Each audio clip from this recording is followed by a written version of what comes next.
Espérense, recording un momento.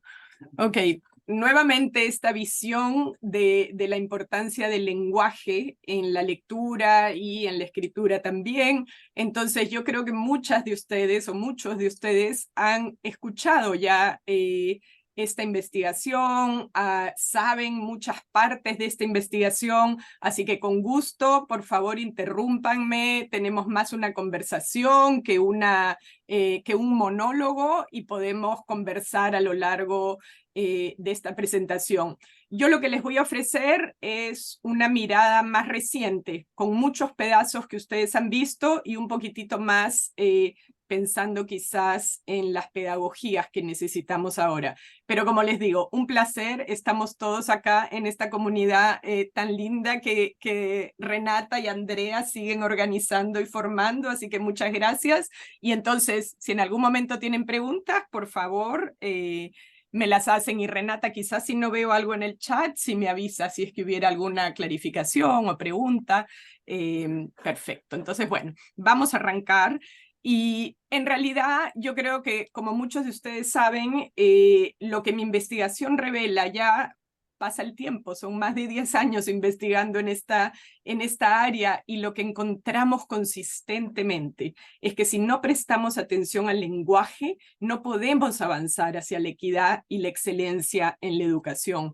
Lo que nosotros vemos en nuestros propios datos y en los programas de investigación de otra gente es que si no entendemos y si no atendemos a las inmensas diferencias individuales que los chicos traen en su lenguaje y a las demandas del lenguaje en los textos académicos, en el aprendizaje escolar, entonces la escuela corre el tremendo riesgo de o reproducir la inequidad o de incluso exacerbarla, ¿verdad? Entonces, este trabajo no sería posible sin, primero, muchas de ustedes y muchos de ustedes que nos acompañan, y mis colegas más cercanos, estudiantes de ahora, más estudiantes del pasado. Entonces, bueno, es un trabajo en equipo multidisciplinario que requiere muchas perspectivas y, bueno, el financiamiento hay que reconocerlo, pero vamos a empezar esta discusión pensando en la pedagogía. Después vamos a ir otra vez a la investigación que apoya estas ideas, pero yo estoy trabajando últimamente en este concepto que estoy llamando pedagogías que amplían las voces y los aprendizajes. En inglés, que todo puede ser un poco más sucinto, lo llamamos pedagogies of voices, pero en español me parece que necesita una frase entera para poder transmitir la idea. Entonces, ¿a qué me refiero? Lo que pasa con el lenguaje, como sabemos muchos, pero hay que pensarlo con mucho cuidado en la educación, es que el lenguaje puede ser un arma de doble filo. En la escuela, en todas las interacciones, el lenguaje puede silenciar la voz de un estudiante. Si corregimos la gramática, si solo estamos pensando en la forma, ese chico o chica no va a querer seguir hablando. Y entonces podemos silenciar esa voz o amplificar esa voz si es que estamos atendiendo a las ideas y a los significados que los chicos traen. Al silenciar las voces, si hay algo que sabemos en el desarrollo del lenguaje, es que se aprende a hablar hablando. Entonces, al silenciar esas voces, no solamente silenciamos las voces, sino limitamos los aprendizajes.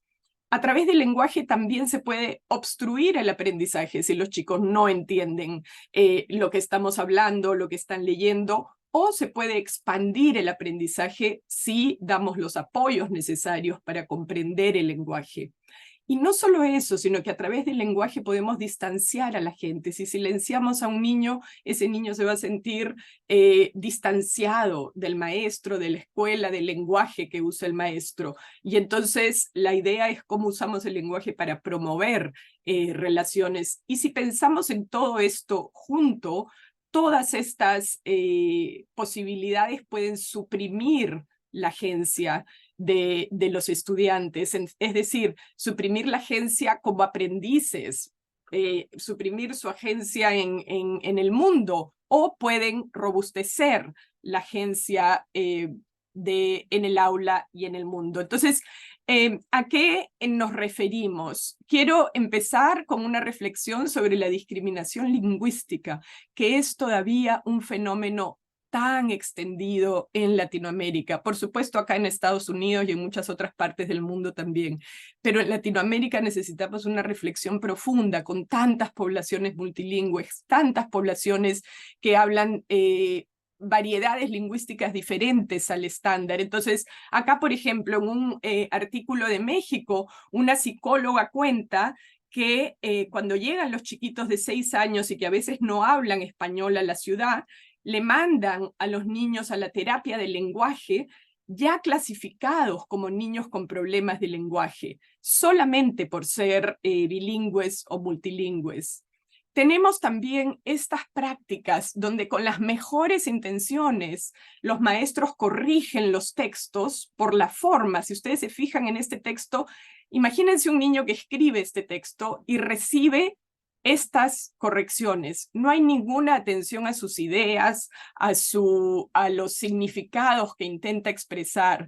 Entonces, esto es lo que yo estoy llamando las pedagogías que silencian las voces y que limitan el aprendizaje. Y no digo que no haya lugar para la corrección y para las formas. Por supuesto que tenemos que ayudar a los chicos a entender las reglas de ortografía, a escribir con frases y palabras que sean las que la escuela espera, pero no puede ser la primera entrada, porque entonces estamos perdiendo la motivación de los chicos, que es lo que necesitamos esencialmente para el aprendizaje del lenguaje. Entonces, en esta idea de pedagogías que amplían las voces, la idea es valorar y afirmar todos los lenguajes y conocimientos culturales que los chicos traen a la escuela. Voy a usar chicos y chicas indistintamente para no usar la doble forma a lo largo de la charla. Y enfocarnos primero en el significado y las ideas, y en un segundo lugar en las formas y las correcciones más formales. Y como dice Nancy Hornberger, garantizar a cada estudiante el derecho a hablar, el derecho a usar la lengua y a ser escuchado con respeto. Entonces, la idea central detrás de esto es que además la diversidad no es inclusión, ¿verdad? Si tenemos niños y niñas de distintas culturas y de distintas lenguas en un aula, eso no garantiza la inclusión, eso es solo diversidad. La inclusión requiere estructuras y prácticas que promuevan las interacciones sociales y académicas significativas entre personas con distintas identidades sociales. Entonces, solamente tener niños diversos no es suficiente. Hay que pensar en cuáles son las estructuras y las prácticas que realmente promueven la inclusión. Estas pedagogías que amplían las voces en esta conceptualización que estamos trabajando también requiere dejar atrás la visión de un mundo monolingüe. Al final la escuela es como que educa erróneamente sobre cómo es el mundo. Vamos a la escuela y se asume un mundo monolingüe, un mundo culturalmente homogéneo, cuando realmente el mundo, y cada vez más con las migraciones y contactos a través del Internet, el mundo es multilingüe y multicultural. Entonces, ¿cómo avanzamos hacia pedagogías que arranquen de asumir con la asunción de que el mundo es multilingüe y multicultural? Entonces, vamos a pensar en lenguaje y lectura un poco desde esta perspectiva, y voy a poner mi investigación dentro de esta perspectiva, pero antes de entrar a eso vamos a pensar por qué en realidad el lenguaje y la lectura son particularmente centrales en la educación de hoy. Entonces, ¿qué pasa en los sistemas educativos de hoy? Los sistemas educativos de hoy atienden a poblaciones escolares cada vez más diversas, lingüística y culturalmente. Esto se debe a la migración interna, a la migración internacional, y también en el sur global atendemos hoy en día a poblaciones que antes no eran atendidas. Entonces, estamos en una situación en la que los sistemas educativos atienden a poblaciones probablemente más diversas que nunca antes. A la vez, estamos esperando que las escuelas y los maestros equipen a los estudiantes, preparen a los estudiantes con destrezas de lectura y escritura más avanzadas que nunca antes. ¿Por qué? Porque en este mundo digital y de bombardeo de la información y en esta sociedad de la información que todo el rato se renueva, el lenguaje es no menos importante, sino mucho más importante. Y el lenguaje y la lectura, como dice una coach, ¿no? Una acompañante que trabajó con nosotros en un proyecto, decía, hoy en día los niños tienen que saber leer hasta para socializar con sus amigos todo el tiempo por WhatsApp y por todos estos aparatos, ¿verdad? Pero además necesitamos el lenguaje también para abrir oportunidades educativas, profesionales y para participar en discursos públicos sobre economía, política, cuestiones cívicas y, como hemos visto, para discursos públicos de salud, por supuesto. Entonces tenemos sistemas educativos que necesitan atender a poblaciones más diversas lingüísticamente, a la vez que están exigidos de preparar a los chicos con habilidades de lenguaje y lectura más avanzadas que nunca antes. Y en esta doble situación, este doble reto y oportunidad, digamos, lo que vemos son unas marcadas inequidades educativas entre países y al interior de ellos. Y no necesitamos estadísticas en este grupo para mostrar eso. Pero este es en el contexto en realidad en el que nos encontramos y donde entonces lo que pasa es que la educación de hoy necesita preparar a los estudiantes para navegar un mundo de cambios muy rápidos, donde van a tener que actualizar sus conocimientos a lo largo de la vida y van a tener que colaborar y trabajar con personas de diferentes orígenes culturales. Y van a tener trabajos y tecnologías que todavía no se han inventado y tener que resolver problemas sociales, cívicos, políticos, algunos muy graves que ya vemos en tantos rincones del mundo hoy en día, pero otros que no podemos anticipar. Entonces, es en este contexto donde, como los que conocen el trabajo de Yal Mehta, de Deep Learning, de aprendizaje profundo, necesitamos transformar la escuela para el mundo de hoy, donde los chicos vengan a aprender con propósitos claros y con pasión, para proyectos relevantes en el mundo de hoy. Pero en este contexto, entonces, leer para aprender y aprender a comunicarse para lograr entendimientos con audiencias diversas son destrezas esenciales para que los estudiantes sigan aprendiendo independientemente y podemos pensar también que son destrezas esenciales si queremos preparar a los chicos a contribuir a sociedades más inclusivas, ¿verdad? Entonces, una pequeña reflexión sobre la diferencia entre leer para recordar y leer para aprender. Me parece que es una diferencia que no siempre compartimos con maestros o con las escuelas. Leer para recordar es recordar un texto casi literalmente, ¿verdad? Palabra por palabra o más o menos su esencia. Leer para recordar, como dice el trabajo de Kinch, implica, de hecho, utilizar la información que hemos adquirido a través de ese texto, no solo para reproducirla, sino para inferir, para hacer conexiones y para integrarla con nuestro conocimiento previo. Entonces, muchas prácticas que son frecuentes en la escuela en Latinoamérica, como copiar, solamente resumir, repetir la información textual, no son las prácticas que promueven ese leer para aprender. Y me parece un mensaje importante de compartir con educadores en las escuelas, ¿verdad?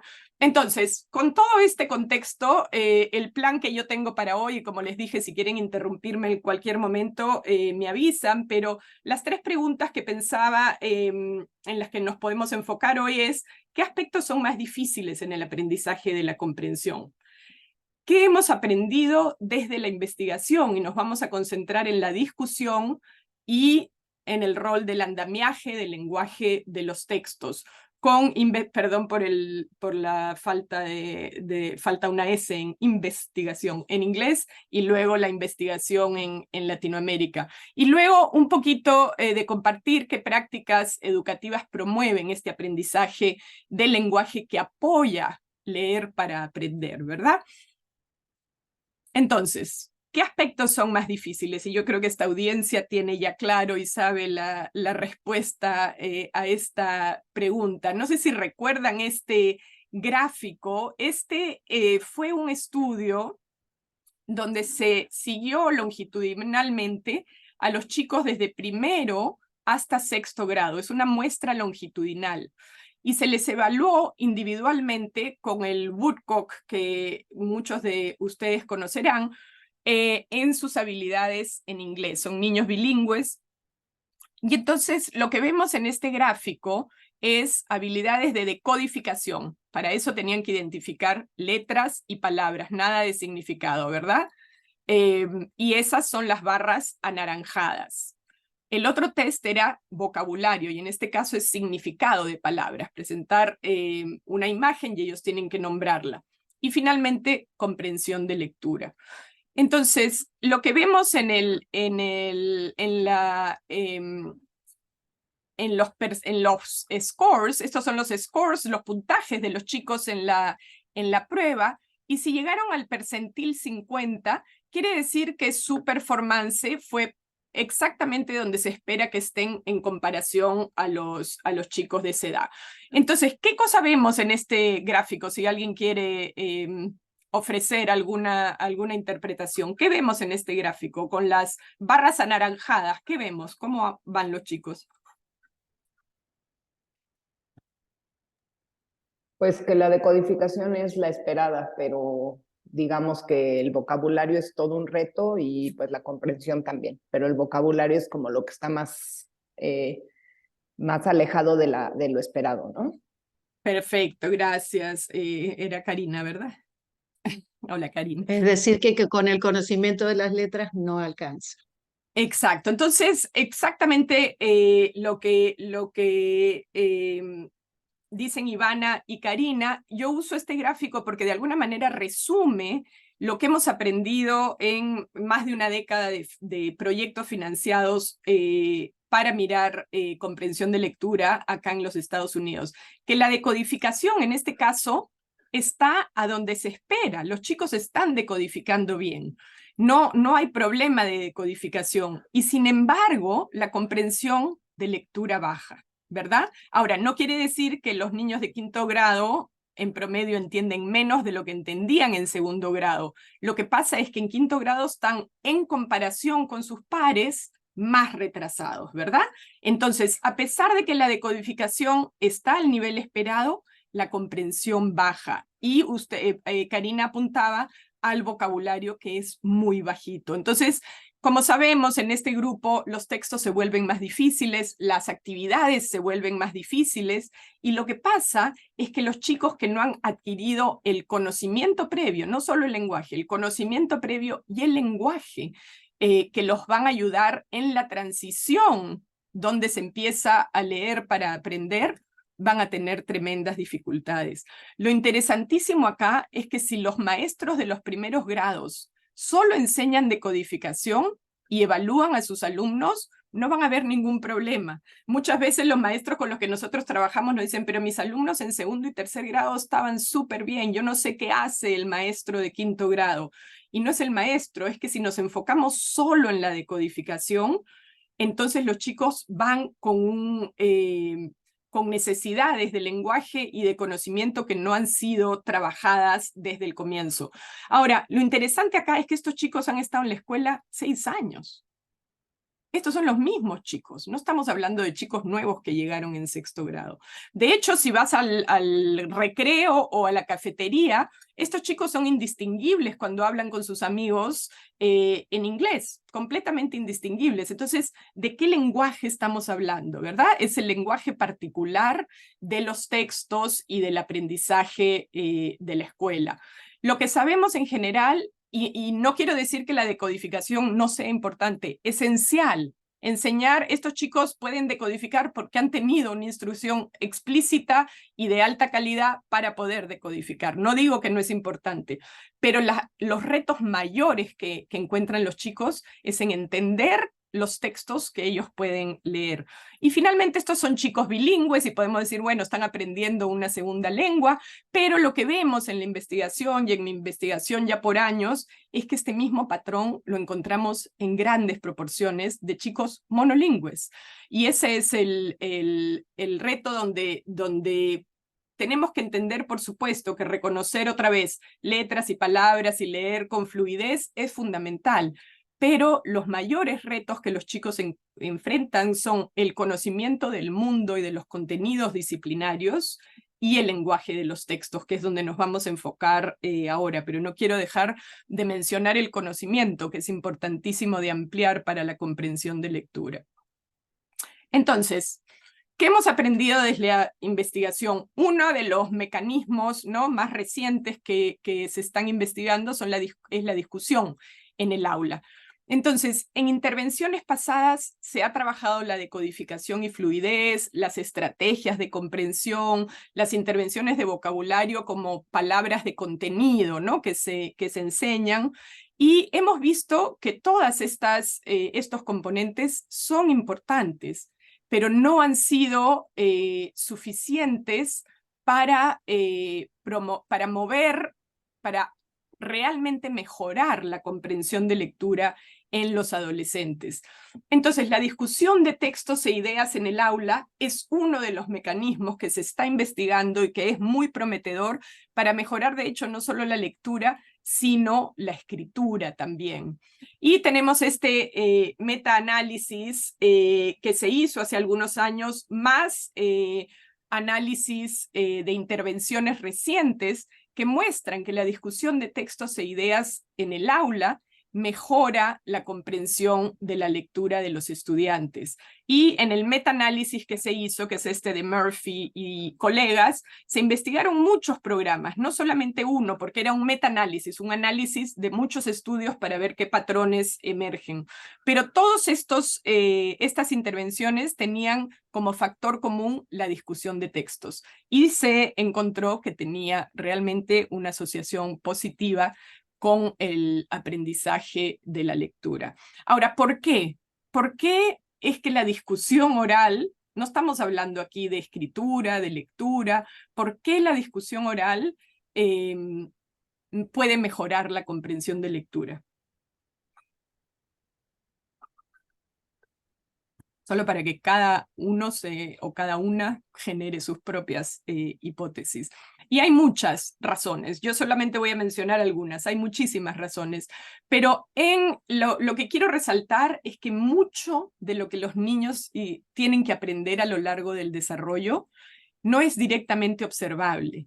Los niños no pueden observar directamente, pueden observar signos que indican emociones, pero no pueden observar directamente las emociones, el razonamiento, la comprensión de textos, las perspectivas de otros o el entendimiento y las relaciones entre conceptos abstractos. Todo eso ocurre cognitivamente dentro de nuestra mente y no es observable. Entonces el lenguaje, a la hora que hablamos sobre estos temas, a la hora que le damos nombre y que estamos explicando nuestro razonamiento o nuestras perspectivas, entonces los chicos tienen acceso a ver, bueno, en la clase de historia qué cosas se resalta y qué relaciones son importantes, y en la de literatura igual. A través de esa conversación pueden los chicos entender qué relaciones, qué preguntas, qué información es importante y cómo se procesa un texto.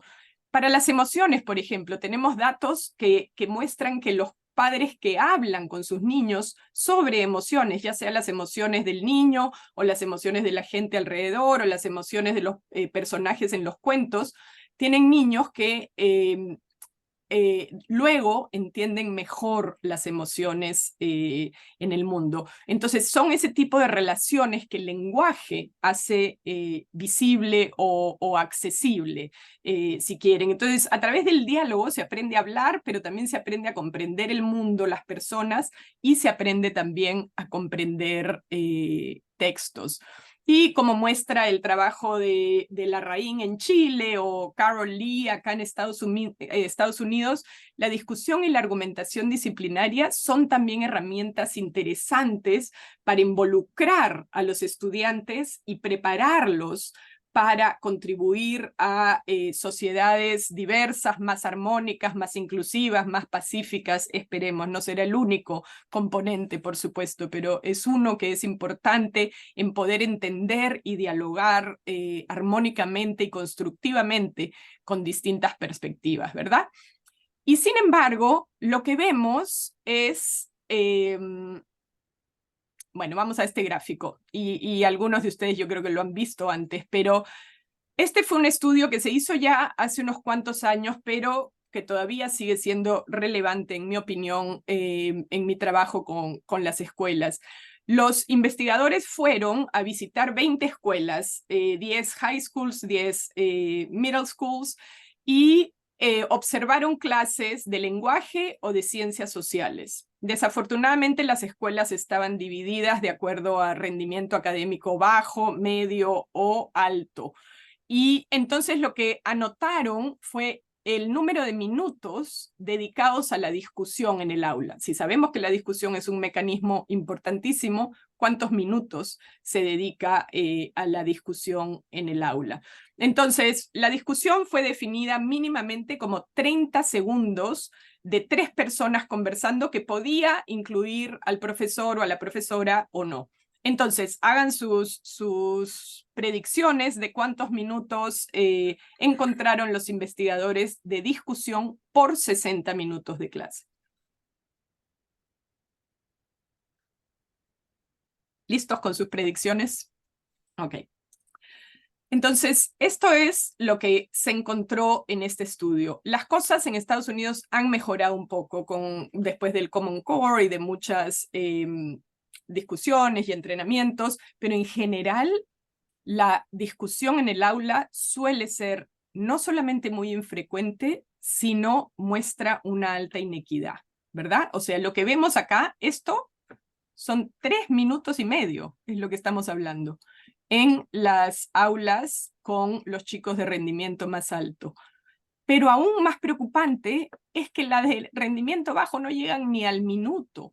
Entonces, lo que suele suceder con la lectura en particular es que los chicos que tienen más necesidades suelen recibir una instrucción que se enfoca solo en las habilidades más básicas. Y entonces eso, en el largo plazo, los pone en una desventaja aún mayor. Entonces, esto yo creo que es un reto en la implementación y bueno, y en entender cómo implementamos la discusión en el aula de manera productiva y cómo persuadimos a los maestros de generar. O sea, yo entiendo, porque si el maestro va a enseñar algo muy concreto que puede medir después, como poder leer la palabra casa, es muy satisfactorio volver a tu casa y saber que los chicos aprendieron y lo puedes medir. La discusión requiere realmente una convicción muy profunda de que ese tiempo dedicado a la discusión va a ser importante, ¿verdad?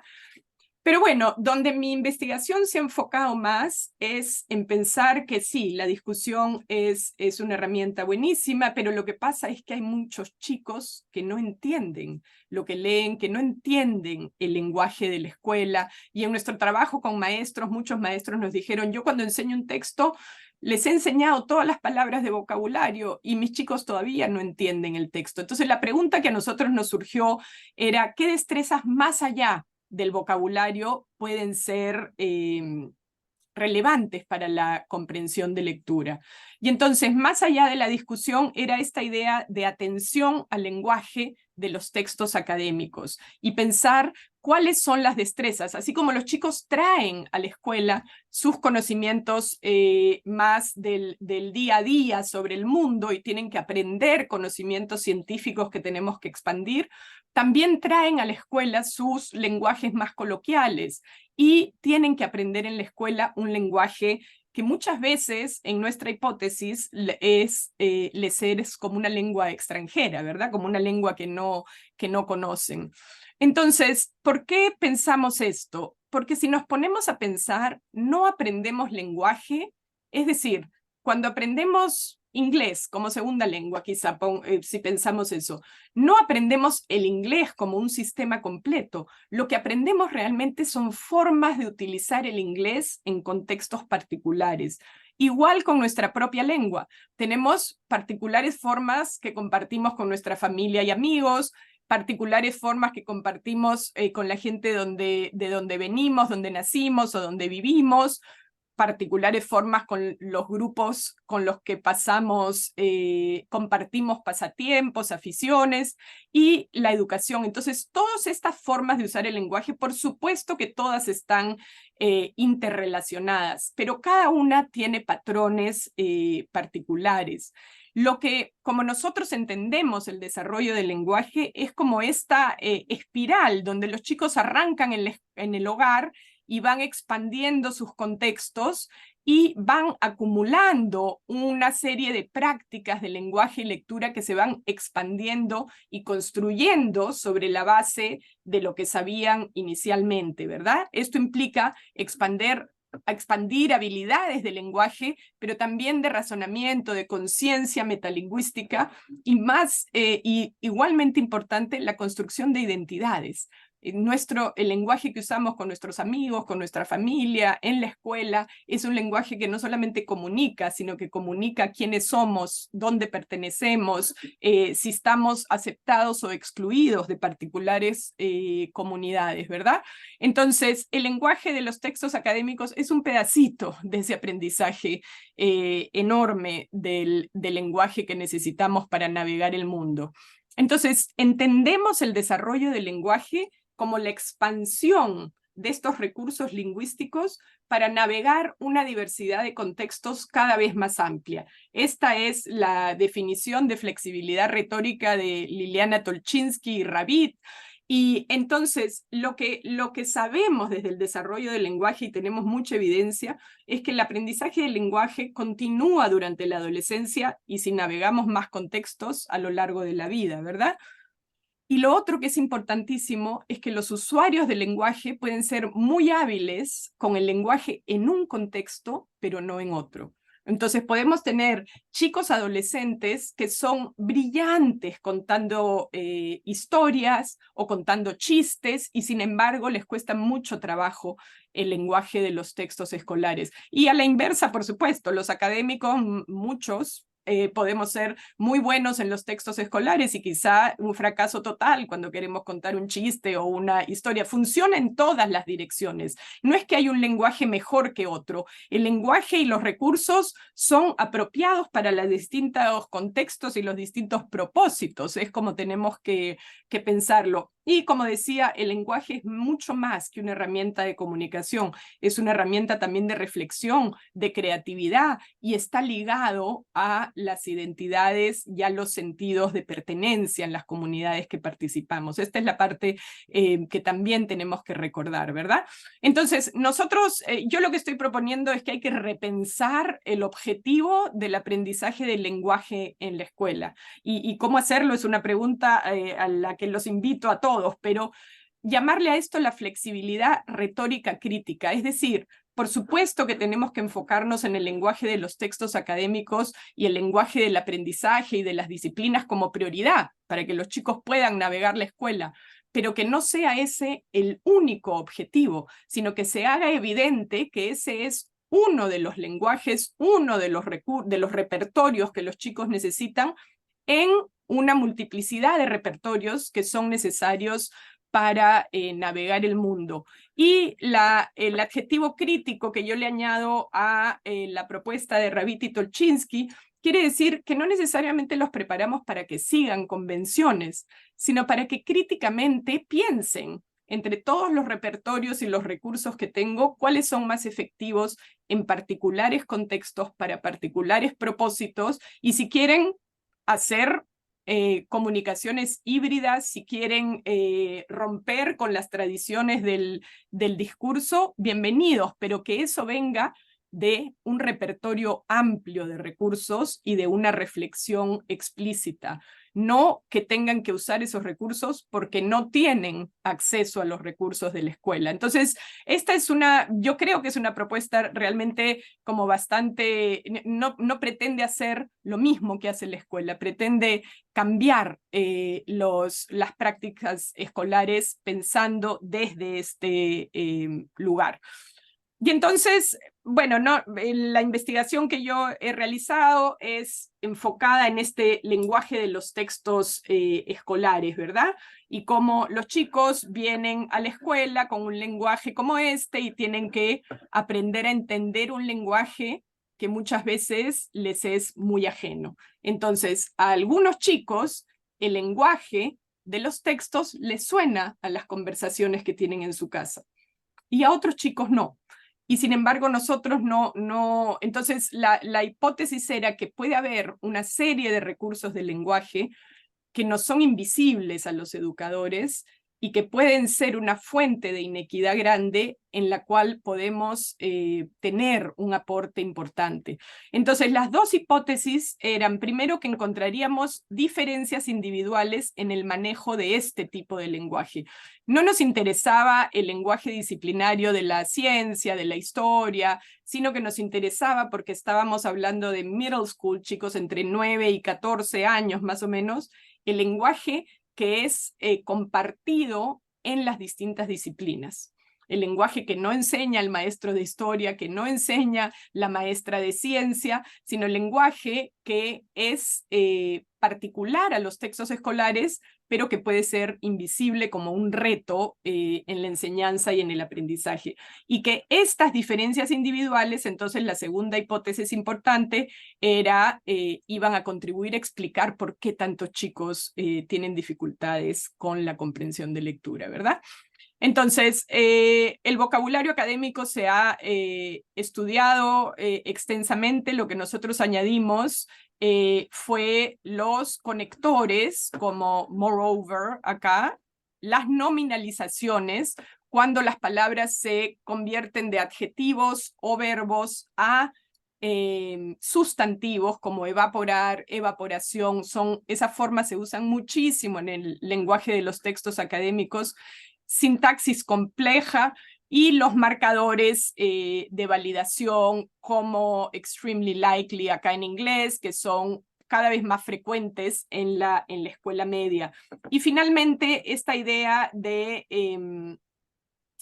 las anáforas o las cadenas de referencia, donde los chicos tienen que entender que acá, donde dice this problem, ellos tienen que hacer el vínculo con una idea muy compleja que se verbalizó antes y que ahora está encapsulada en este sustantivo, ¿verdad? Estos son rasgos de lenguaje que si abrimos cualquier texto de contenido en inglés, en las distintas disciplinas, vamos a encontrar por lo menos 4 de estos rasgos. En español sucede lo mismo, tenemos los mismos recursos muy parecidos, y por eso pudimos trabajar con Alejandra Meneses haciendo operacionalizando el constructo en español y haciendo el instrumento. Y muy parecidos en portugués, donde trabajamos con Beatriz Cardoso y Nicole Paulet en hacer también no la traducción, no la mera traducción, sino empezar de cero y construir un instrumento que validamos con Alejandra en Chile y con Beatriz en Brasil, y luego Silvia Romero lo ha utilizado en México. Entonces tenemos evidencia de que el constructo es relevante también en español y en portugués. Y solo quería mostrar este ejemplo rápido, porque este es un video de una de las sesiones que hizo el gobierno de Chile para promover el aprendizaje durante la pandemia. Entonces, como ven, acá tienen a una científica que está dando una clase de ciencia y el lenguaje es muy coloquial, empieza muy coloquial. Esto es oral, es un texto oral sobre ciencia. Y entonces tenemos que romper la idea de que hablamos solo en lenguaje más académico o escolar o solo en lenguaje coloquial. Esos lenguajes están todo el tiempo entremezclados, por supuesto, y los niños tienen que usar todos sus lenguajes para aprender.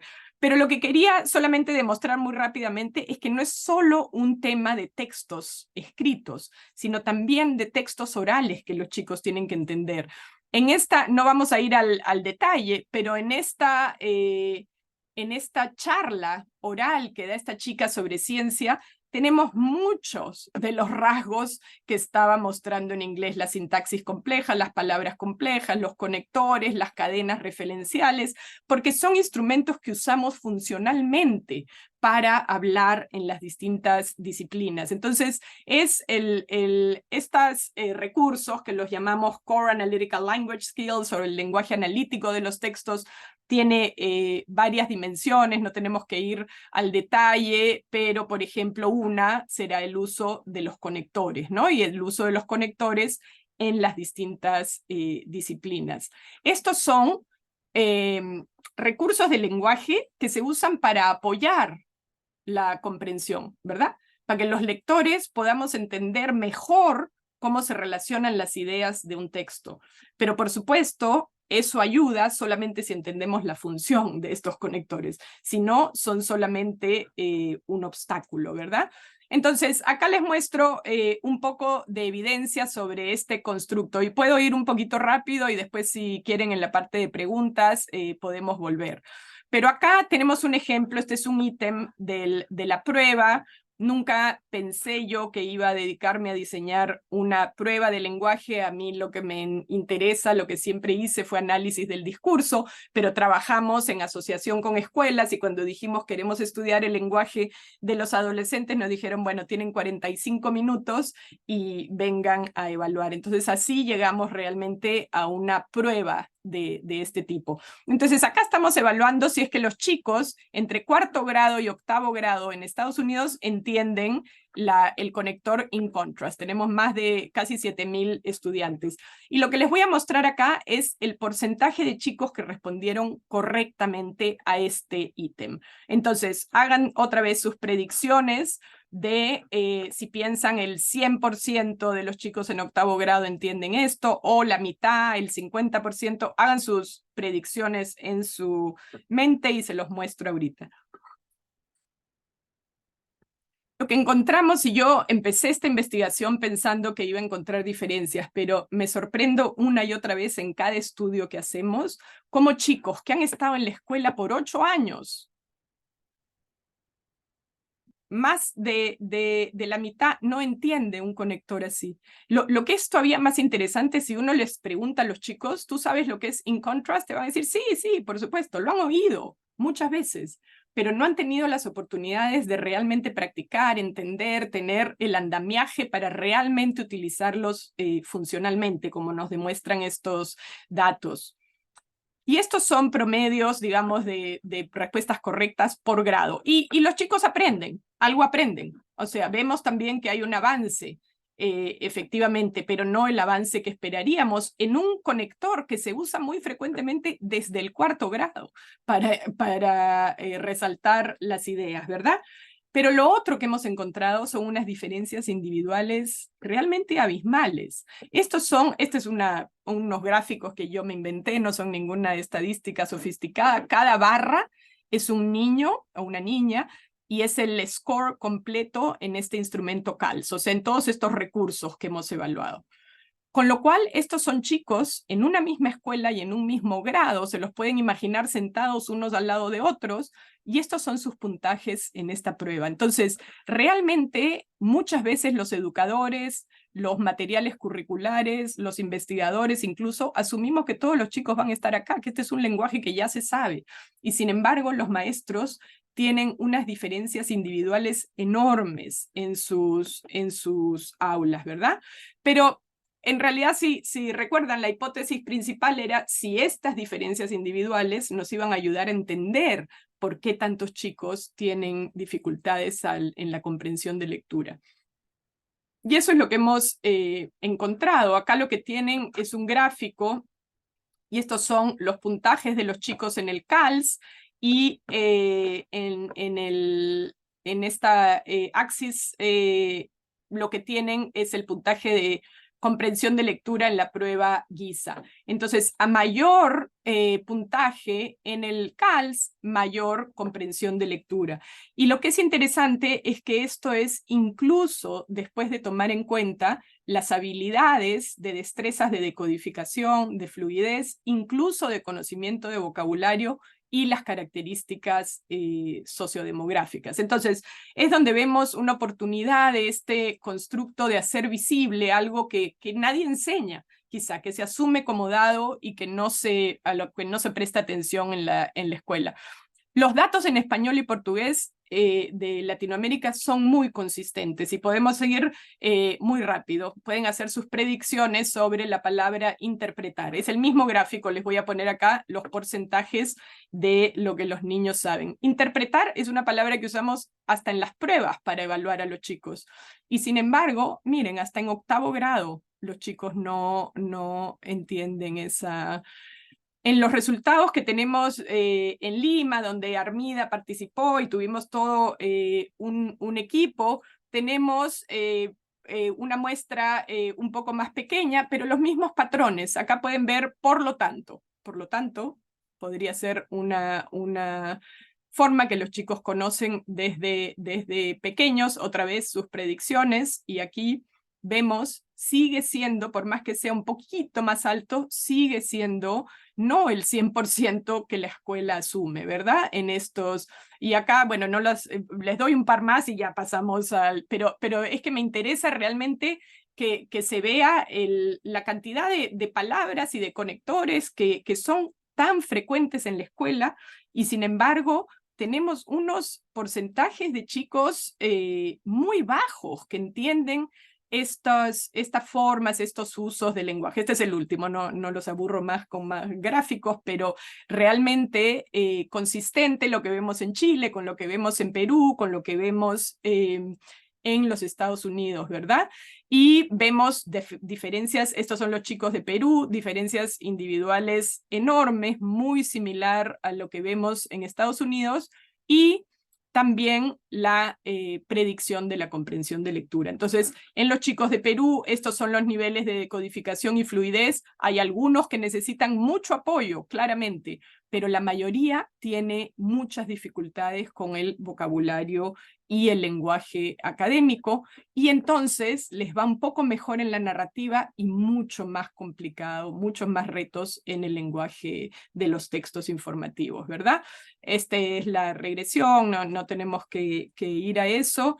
Y lo mismo con el trabajo que hemos hecho con Beatriz Cardoso y Nicole Paulet en Brasil, el mismo patrón. O sea, si hay algo que pareciera, no puedo decir universal, pero por lo menos en los sistemas educativos que hemos trabajado, es que el salto conceptual y el salto lingüístico se dan a la vez en el 4º grado en adelante, sin ninguna atención al cambio del lenguaje y de las dificultades que pueden presentar los chicos.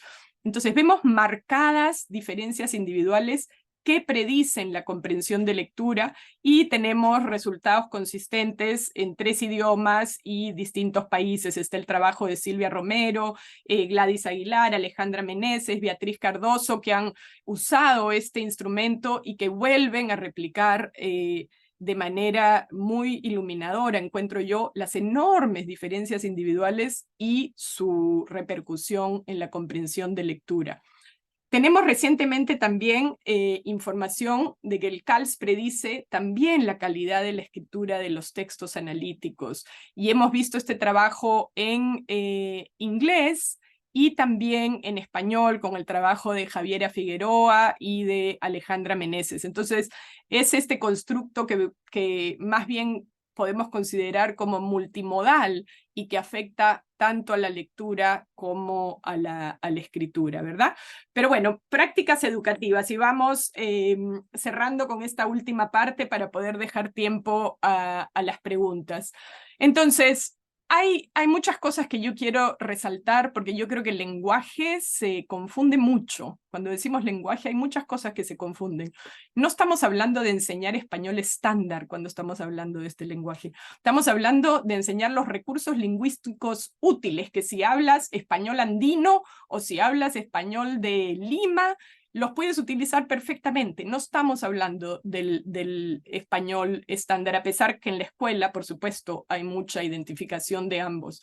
No estamos hablando de un enfoque prescriptivo, de enseñar reglas, sino de un enfoque funcional, donde estamos pensando en cómo ayudamos a los chicos a entender el lenguaje de distintos contextos. No se enfoca en corregir gramática, aunque por supuesto hay un lugar para eso, pero no es el primer punto. Se enfoca en ayudar a los chicos a expresarse y a entender las ideas disciplinarias y las ideas de los textos. No pretende ser un lenguaje superior a otros. Hay mucha complejidad en el lenguaje adolescente de la interacción. Este no es un lenguaje superior, es un aspecto de esta flexibilidad retórica crítica a la que me refería antes. Y no es para nada categóricamente diferente a otros usos del lenguaje, como veíamos en el video de Chile y lo podemos ver en el día a día en muchos ejemplos. El uso del lenguaje fluido, dinámico, siempre híbrido. No se pretende que los chicos hablen solo en este lenguaje de la escuela, al contrario, tienen que traer todos sus recursos para entender y luego ir aprendiendo un lenguaje que es el lenguaje de los textos, ¿verdad? Entonces, esta investigación, yo creo que han escuchado muchos de ustedes a Catherine Snow, que es la que dirigió este gran proyecto de usar la discusión y los debates a partir de preguntas motivadoras y relevantes para los chicos y sin respuesta correcta, como el mecanismo para mejorar el razonamiento, la perspectiva social y el lenguaje analítico, y esto mejoraría la comprensión de lectura. Y efectivamente hemos tenido resultados muy prometedores en los grados de 4 a 8, o sea, niños entre 9 y 14 años más o menos, ¿verdad? Esto podemos pasarlo, es solo para decir que todo se construyó en colaboración muy cercana con maestros, con líderes educativos y con las voces de los estudiantes. Y entonces todos estos materiales están disponibles. Les quiero además mostrar este link nuevo de Academically Productive Talk, se los súper recomiendo. Es un website más reciente que tiene muchos recursos y hasta videos de buenas prácticas en la discusión del aula. Study es la intervención que lideró Larry Hemphill para los chicos con los mismos principios de esta intervención, pero para chicos que estaban retrasados 3 años en la lectura, y entonces combina la decodificación, la fluidez, con estos principios de promover la discusión y el lenguaje. Este, por supuesto, es el trabajo de Silvia Romero, que tradujo y adaptó muchos de estos materiales, y los materiales están disponibles en español en Internet. Así que tenemos también esos recursos hoy para Latinoamérica. Lo que vimos en el impacto de la intervención de Word Generation es que hubo impacto en vocabulario, en perspectiva, en lenguaje analítico y en comprensión de lectura. Pero interesantemente, hubo más impacto en los primeros grados que en los años, en grados 6 y 7. El segundo año de la intervención tuvo mejores resultados, y cuando se midió cuánto de la intervención los chicos habían, cuál era la dosis de la intervención, es decir, por ejemplo, en los cuadernos que tenía, cuánto habían completado los chicos, eso tenía, por supuesto, un impacto grande. Pero estos resultados son prometedores y traen también preguntas interesantes.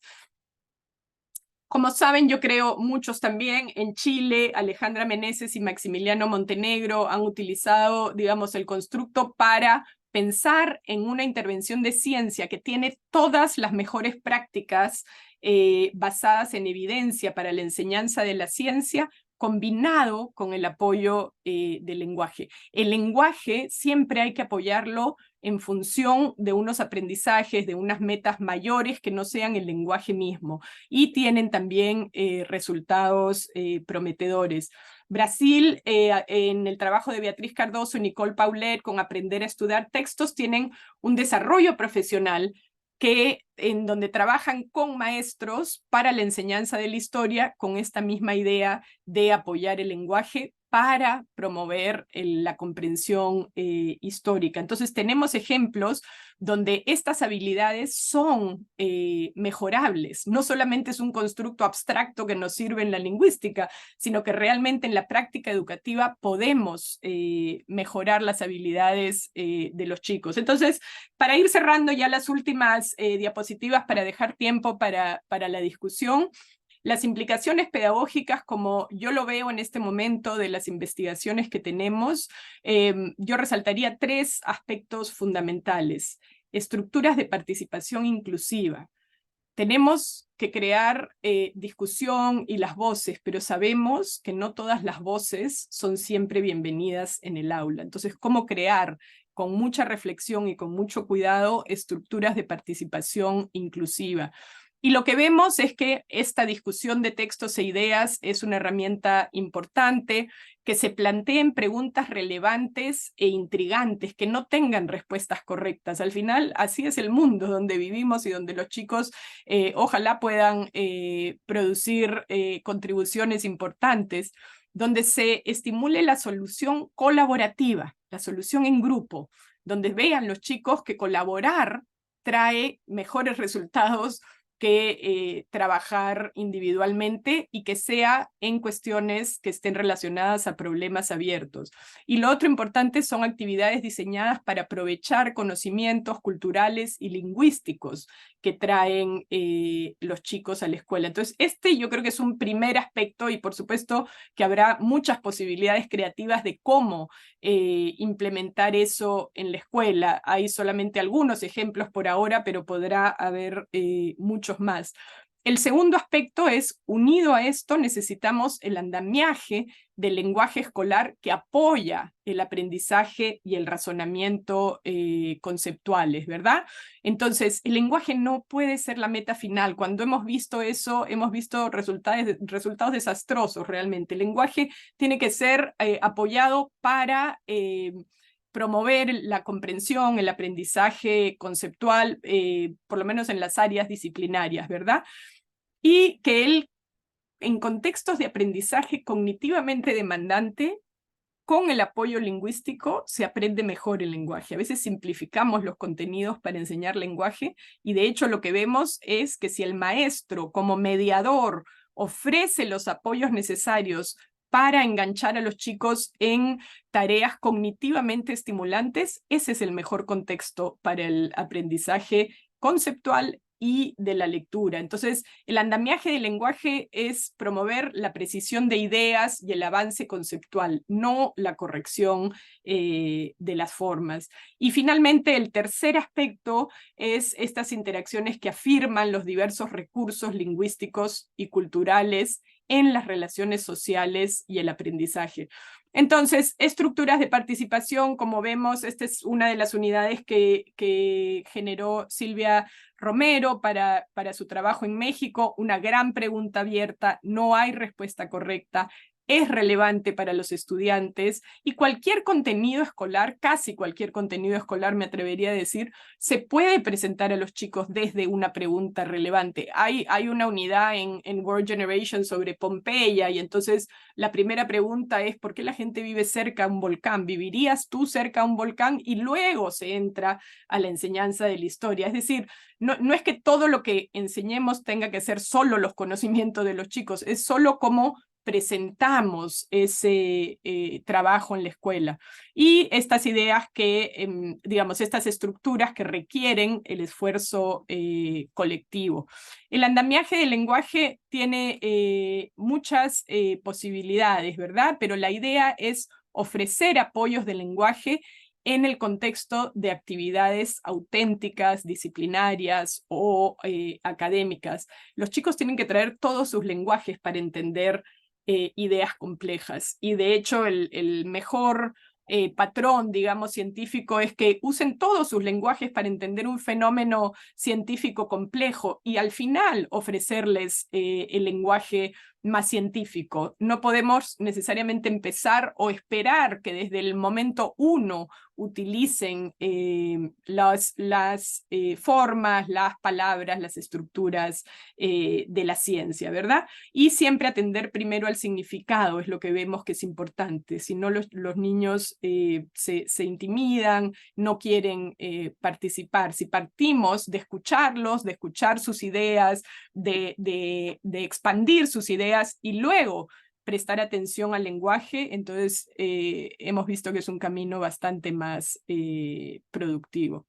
Entonces, y finalmente en afirmar los diversos recursos lingüísticos, les quería compartir el trabajo de la que fue mi alumna, Emily Phillips Galloway, pero que ahora enseña en Vanderbilt, y entonces ella usa estos mapas de mi yo lingüístico. Entonces, para los niñitos multilingües, les pide a los niños que pongan en qué parte del cuerpo ubican las distintas lenguas que usan, por ejemplo. Entonces, si hablan con su abuela en japonés, entonces ponen el japonés en el corazón. Otros niños que juegan fútbol con niños que hablan español, ponen el español en los pies, y así simplemente son prácticas muy sencillas que les enseñan a los niños que sus lenguajes están reconocidos y valorados en la escuela.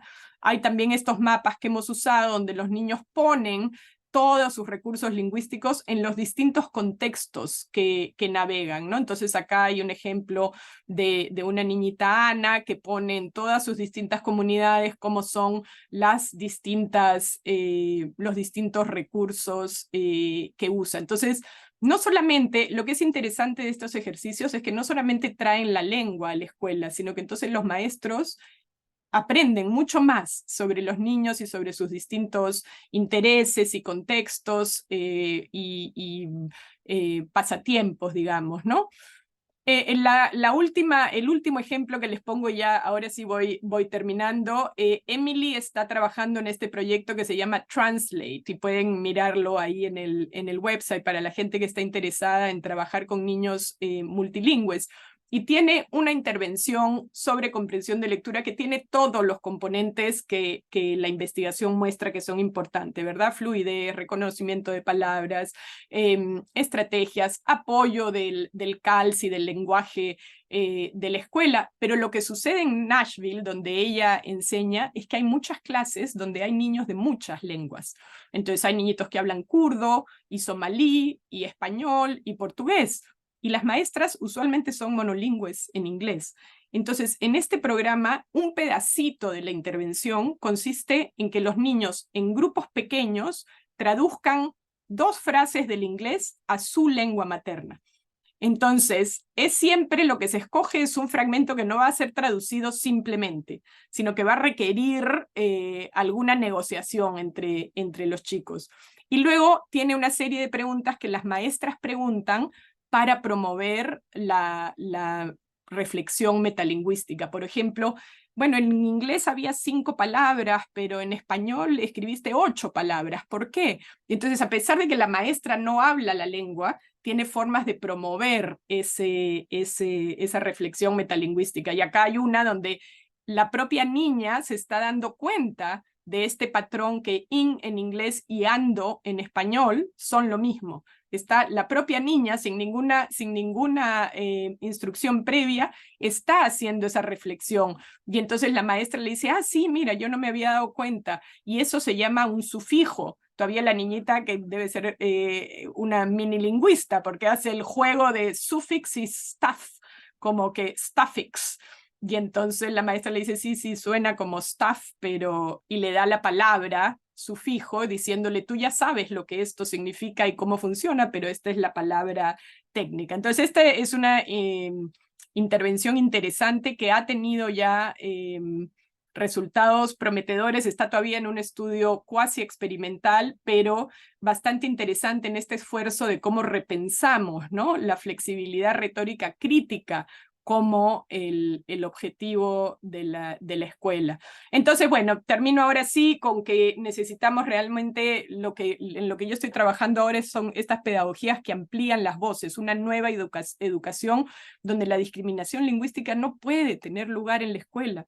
Forzamos a los niños a ir a un contexto donde les debemos moralmente el respeto y la afirmación de sus identidades, y donde todos expandimos la flexibilidad retórica. También los maestros aprendemos sobre los usos del lenguaje de los chicos, y donde entonces el andamiaje de los textos se construye sobre lo que los chicos traen cultural y lingüísticamente y apoya el aprendizaje conceptual, y donde la diversidad, y este es ahora el tema que me interesa a mí, cómo la diversidad lingüística puede no solo afirmar identidades, pero nutrir las relaciones a través de distintas identidades. ¿Cómo hacemos que las diferencias lingüísticas sean una fuente de unión y no una fuente de separación? Pero bueno, eso es para otra charla, para cuando termine el próximo proyecto.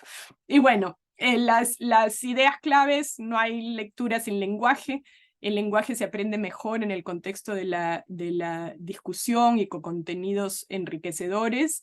Y el andamiaje del lenguaje tiene que estar situado en prácticas auténticas, disciplinares, y esta idea de darle el derecho a hablar o a usar el lenguaje a todos los niños y afirmar sus recursos multilingües y multidialectales. Y bueno, no hay soluciones fáciles, pero sí caminos prometedores, creo. Bueno, ahí con eso terminamos, a ver si hay tiempo para preguntas.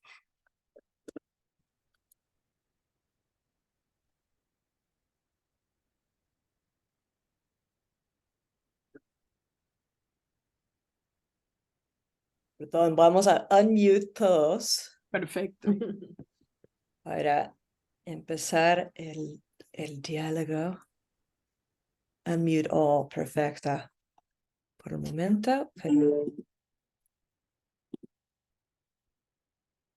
creo que uno hay que hacer unmute y tal vez, o sea, levantar la mano con preguntas. Sí, había una pregunta en el chat, hay algunas preguntas que ya están escritas en el chat, Paola. No sé si tú quieres mirarlas también. Y Norma Calvo escribió una pregunta porque dijo que no tiene micrófono. Así que no sé cómo queremos hacerlo, Paola. Esa la podemos leer o te la podemos señalar.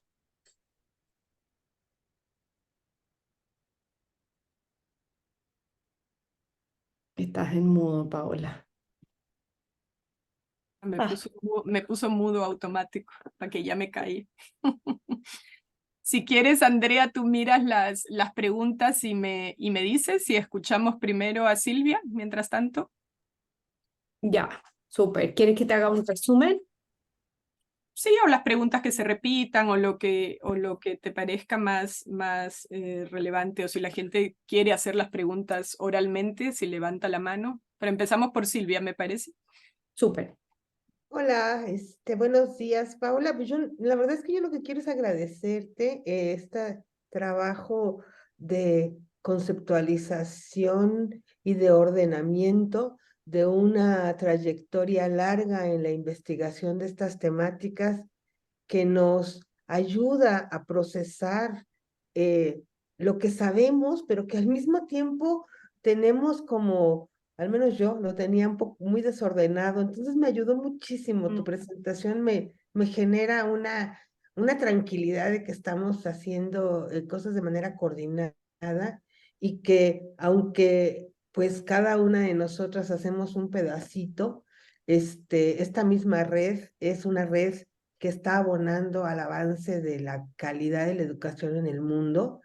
Y yo creo que el trabajo que estás haciendo es magistral, es precioso en términos de ponerle un marco conceptual claro, coherente, y que nos convoca a trabajar en estas líneas, esto de las pedagogías de las voces, que me parece que es fundamental. La idea de la oralidad, yo siempre he criticado que en las escuelas en general en México por lo menos, y muchas que conozco de otros países, la oralidad está perfectamente invisibilizada, ¿no? Tenemos un problema serio de silenciamiento de los estudiantes.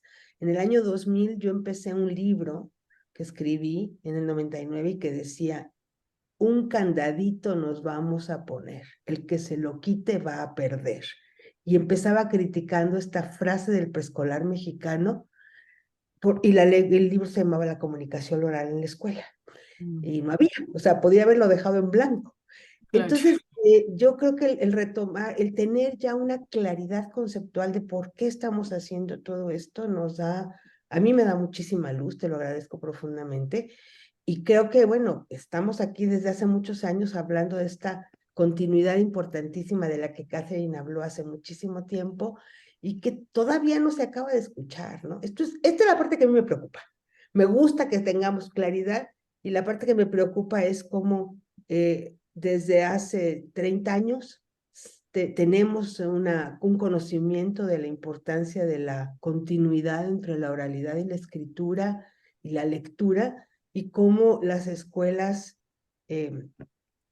pues siguen separando, los profesores siguen fragmentando y los investigadores no hemos logrado tener la suficiente voz para posicionarnos, pero yo creo que vamos por buen camino. Muchas gracias.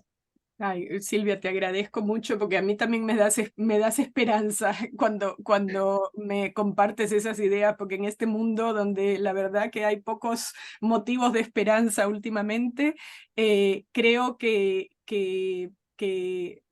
a mí lo que me sucede desde la investigación es que, claro, empiezan a pasar los años y uno tiene una impaciencia de ver algún cambio en la escuela. ¿Por cuánto tiempo vamos a seguir hablando de la investigación sin ver cambios, ¿no? Entonces yo creo que hay tanta creatividad y creo mucho en esta red, mucho en esta red, porque no creo, como tú dices, Silvia, que estas ideas han como que calado en Latinoamérica, y sin embargo en este grupo tenemos ya una visión compartida de lo que la investigación dice, y yo lo que creo, mi visión, digamos, es usar la evidencia de la investigación, la experiencia importantísima de los maestros y las voces de los chicos como los tres pilares que nos pueden ayudar a pensar, y yo creo que hay un expertise acá en este grupo que es invalorable, donde se pueden hacer tantas cosas creativas realmente en los próximos años. Así que bueno, tú me agradeces, yo te agradezco, todos nos agradecemos. Paola, iba a comentar que en el chat venía una pregunta próxima de Hermida y luego de Isabel. Entonces, tal vez ellos pueden repetirlo y luego Venetti tiene una pregunta con la mano levantada, sugiero. Perfecto. Sí, voy yo. Gracias, Paola, qué importante trabajo. Yo estaba pensando todo el rato mientras tú nos presentabas todo en cómo, y reafirmando, ¿no?, el trabajo que hacemos acá en Perú, cómo esas prácticas de lenguaje tienen que empezar en preescolar, ¿no? Eso es algo que he estado observando aulas hace 4 semanas, y realmente es un reto grande empezar a cambiar las mentalidades y las prácticas de las docentes, por ejemplo, en crear estos espacios de diálogo, ¿no? Que no pasan. Les tienes que realmente hacer un andamiaje muy grande a las docentes para que ellas entiendan que tienen que dejar de hablar tanto y dejar hablar a los niños y escuchar a los niños a ver qué traen, y con eso empezar un diálogo genuino, ¿no? Pero es un cambio grande de prácticas pedagógicas, de formación docente. Entonces, cambiar eso del lenguaje genuino que he dicho versus la docente haciendo pregunta-respuesta, comprensión lectora, ¿qué tiene cuéntame qué has hecho, cuántos dedos en tu mano, no sé, esas preguntas cerradas que escuchamos todo el día. El andamiaje es indispensable, pero yo me pregunto si tú sabes de algún estudio, algún programa que esté haciendo específicamente conversaciones e interacciones de lenguaje ricas en preescolar, o alguien aquí sabe. Esa era mi pregunta, básicamente. Bueno, yo sé que Luminario hace un trabajo fabuloso en ese sentido. Así que el trabajo de Luminario que Armida lidera es, y creo que también el laboratorio de Educasao tiene unos materiales muy lindos para fomentar esas prácticas que se pueden compartir. Yo recuerdo un estudio muy chiquitito que hizo Lotte Heinrichs en Holanda, porque curiosamente son problemas compartidos en muchos lugares. Y en Holanda, este estudio tan chiquitito, lo que pasaba con los preescolares es que tenían todos los juguetes para promover aprendizaje científico, pero la indicación en los preescolares era que los profesores no les hablaran a los chicos, porque era una visión muy piagetiana de que es solamente el niño en interacción con el mundo que va a aprender. Y entonces lo que Lotte hizo fue una intervención muy mínima, solamente de explicarles a los maestros la importancia de que mientras los chicos están jugando, ellos intervinieran para hacer preguntas, para explicar, y una doble intervención muy chiquita, en el sentido de que se acercaran a promover el aprendizaje a través del lenguaje, y que en vez de usar esto, eso, mira lo que hiciste aquí, allá, acá, que es como solemos hablar con los niños chiquitos, utilizaran un lenguaje que fuera léxicamente más explícito, ¿no? Y tuvo un impacto enorme. O sea, en ese caso, claro, yo sí creo que también necesitas las estructuras, los ambientes, los contextos. En este caso había unos juegos maravillosos que tenían en el preescolar holandés para promover este tipo de diálogo, ¿no? Entonces, tampoco se les puede pedir a los maestros, yo creo, que hagan todo. Necesitamos, o sea, el lenguaje es una cosa difícil de promover realmente. Entonces, ¿cómo creamos centros de aprendizaje? Por supuesto, la lectura compartida y estas habilidades de ida y vuelta, ¿no? Pero no sé nada específicamente novedoso en esa área, pero sabemos lo que tenemos que hacer, ¿no? Pero estoy pendiente y te aviso. Pero Luminario me parece una de las fuentes importantes. Y el Todavía. trabajo de Malva, que ahora no la veo, pero el trabajo de Ay, Malva en y sus Chile, cuentos. claro, en Chile también hay Sí. muchas prácticas interesantes, ¿verdad? Malva estaba... Hola Malva, ¿cuánto tiempo? Te hice aparecer de nuevo, Malva. Claro, claro. Gracias, muchas gracias. Estoy con el equipo Alma aquí, escuchando lo que comentamos, todo muy inspirador y muy relevante. Así es que la verdad es que solo agradecer a Proleer, como ponía ahí, y específicamente a Paola hoy día, porque todo lo que dijiste es relevante y transversal a los grupos etarios, no es solo para los pequeños, también para los más grandes, pero que nosotros que trabajamos con los pequeños, esto lo estamos escuchando en silencio riguroso. Malva, y si tienes algún link o algún artículo o algo para compartir con Armida que le interesan las prácticas preescolares, nos avisas y nos compartes tu trabajo.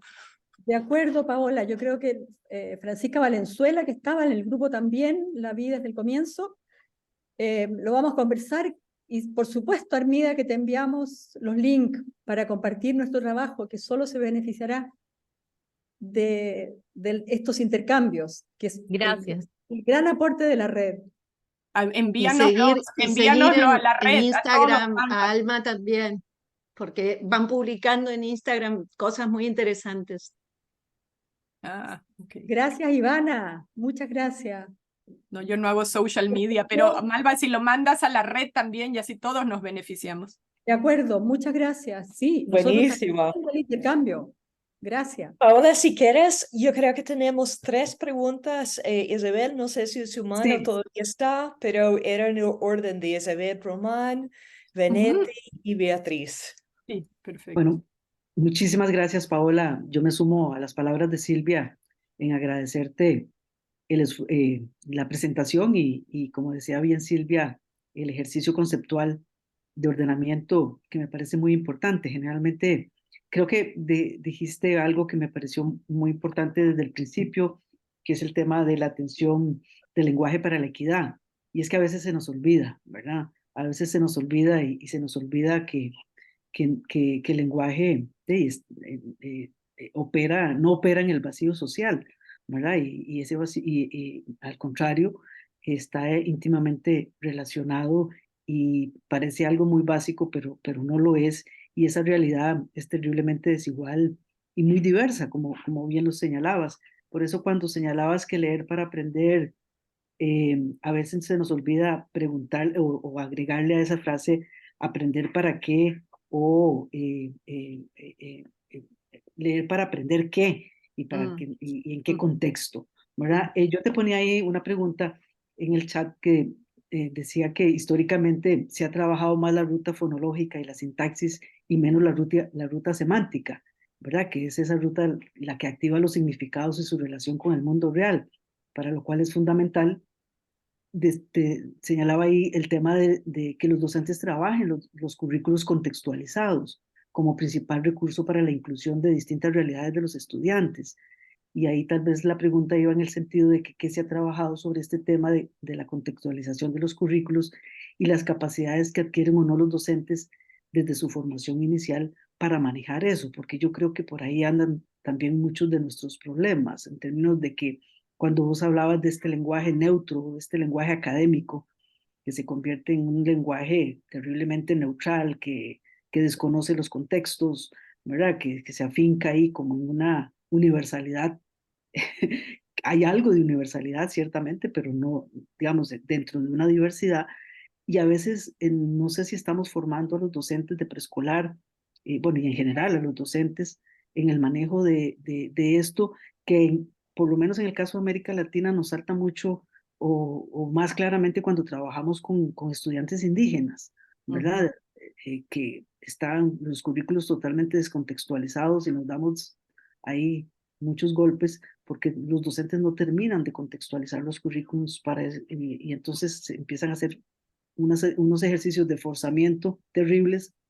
Entonces, nada más por ahí creo que es una parte de la investigación. No pretendo que lo resuelvas ahora, pero sí pienso que hay que indagar en estas causas del manejo en el aula. Me parece genial todo lo que estás recomendando, que va en la dirección correcta.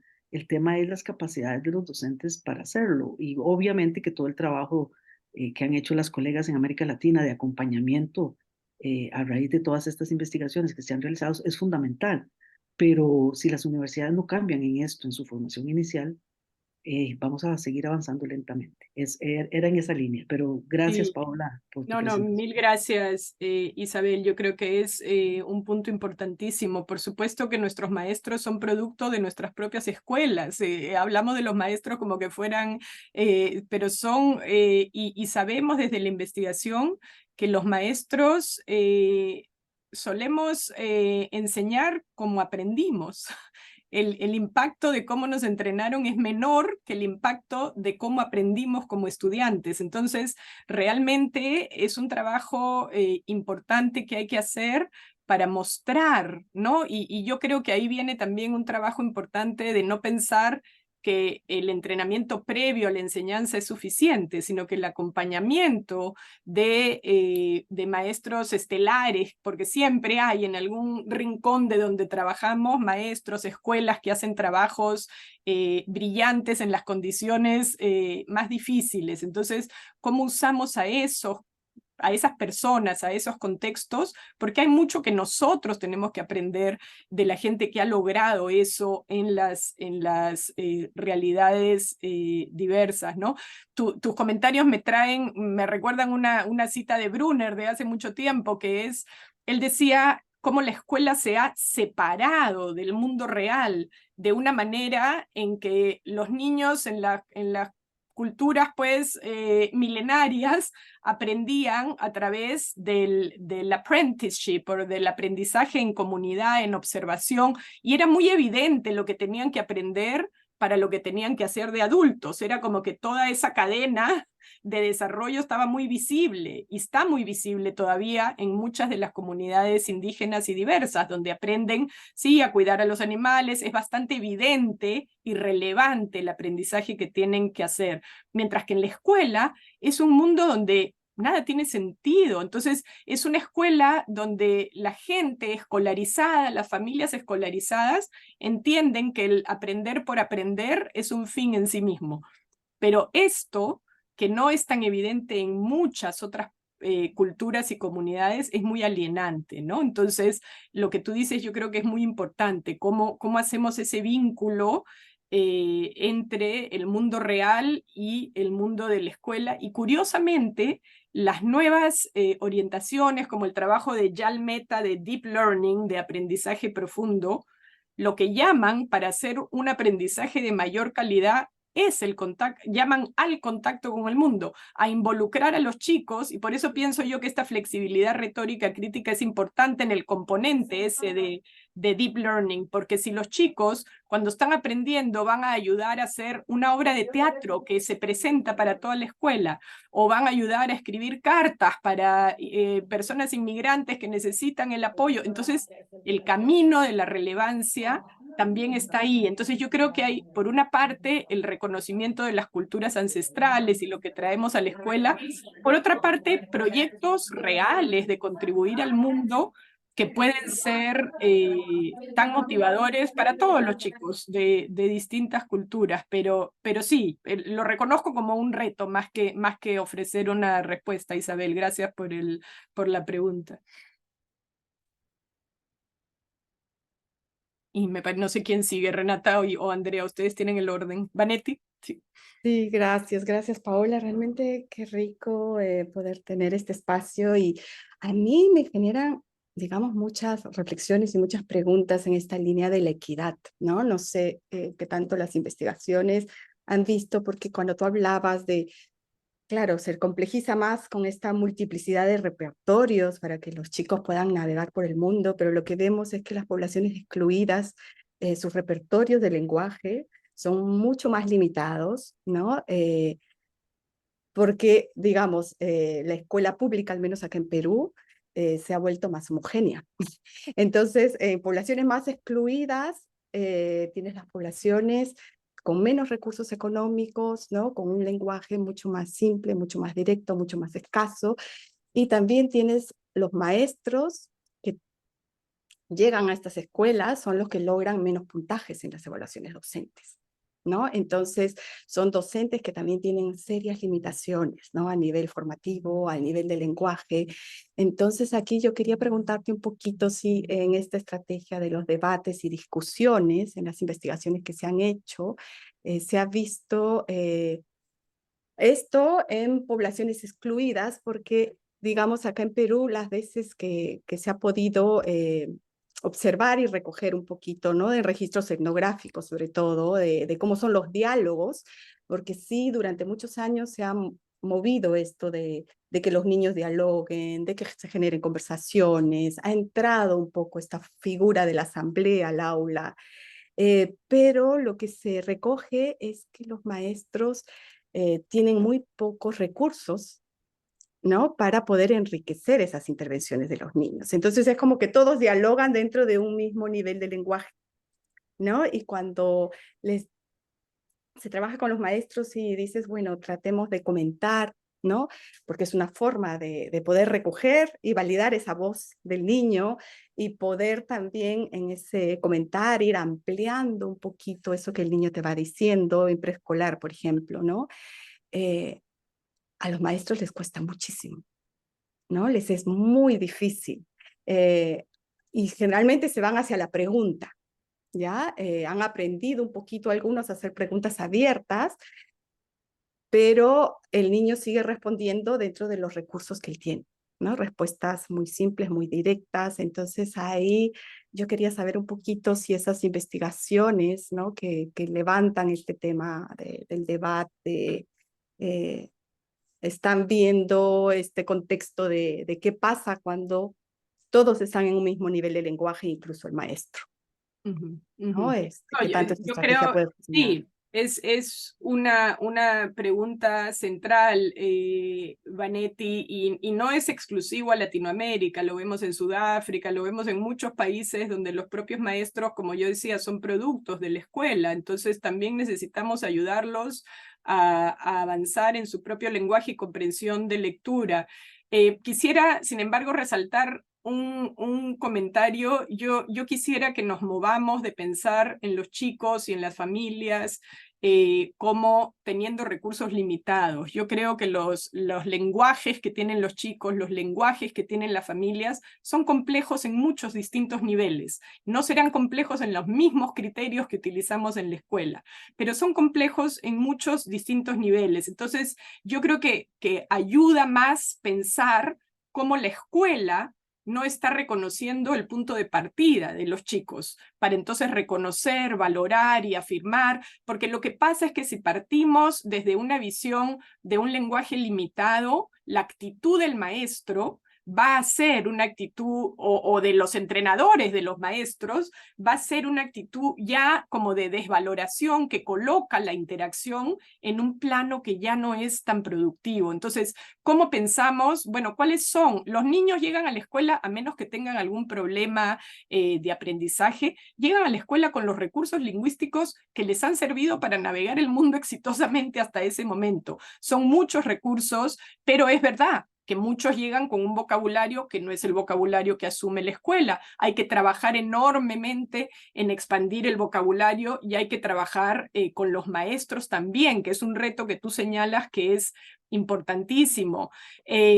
Lo que pienso que ahí es importante es que no podemos depender solo de los maestros, sino que hay estos currículum, materiales curriculares, donde acá en inglés se llama ahora educative curriculum, ¿no? Donde estás haciendo un currículum que es para los niños, pero que lo estás preparando para también enseñarle al maestro en el camino, ¿no? Y entonces, cómo trabajando.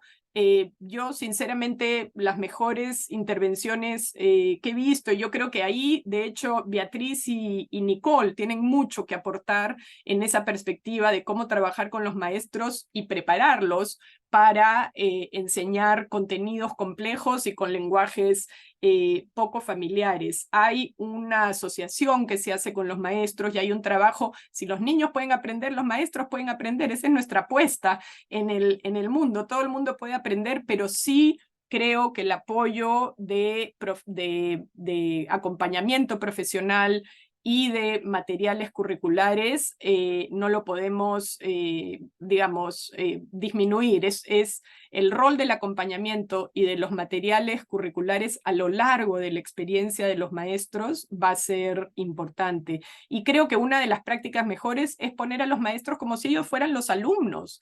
Y entonces, en esa práctica, practican exactamente lo que le van a enseñar a los chicos, ¿no? Pero considero que en esa área necesitamos mucho trabajo y que del trabajo desde la práctica nos va a informar mucho, pero quisiera señalar ahí el trabajo que hacen Beatriz y Nicole en Brasil es interesante, y el de Alejandra en Chile, también en contextos vulnerables, conciencia y lenguaje, donde los materiales curriculares en ese caso ofrecen un apoyo a los chicos y a los maestros.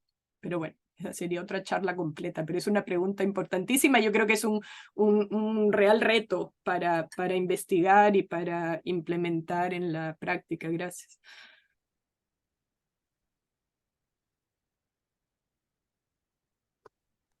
Beatriz, supongo, ¿no? Sí, Beatriz. Ok.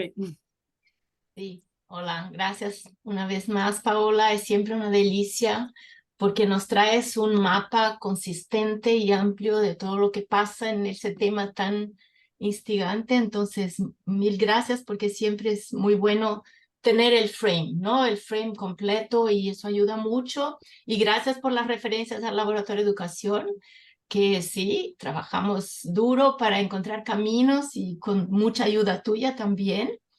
Y yo quería solo juntar un poquito con lo que ha traído Isabel y con lo que ha traído Vanetti, pero yo creo que a la vez que escuchamos ese frame y esa referencia conceptual amplia, nos da un poco de por dónde empezar, ¿no? Y qué dejar caer, qué poner, cómo hacer. Entonces yo creo que ese es un gran reto que tenemos juntas, que es justo entender mejor el trabajo del desarrollo profesional, por dónde empezar, porque es mucha cosa que hay que hacer a la vez, ¿no? Y a veces nos perdimos y queremos poner todo en marcha y lograr a todas las dimensiones, desde la inequidad. Inequidad está perpasando todo, pero todo el mapa hay que elegir. Y entonces yo creo que eso es una discusión también que tenemos que dar más espacio y pensar más sobre las consecuencias de lo que elegimos, dónde llegamos más lejos, por qué caminos, qué ayuda a los niños y los maestros a la vez, porque como bien has dicho ahora, son caminos que van paralelos y juntos, ¿no? Entonces el maestro aprende a la vez que lo hace, junto con el alumno también. Entonces te escuchaba y me acordé de un intercambio que tuve ayer con Nicole, que está aquí también, que recibimos un video de una maestra de una de las ciudades que trabajamos con el programa Aprender a Estudiar Textos.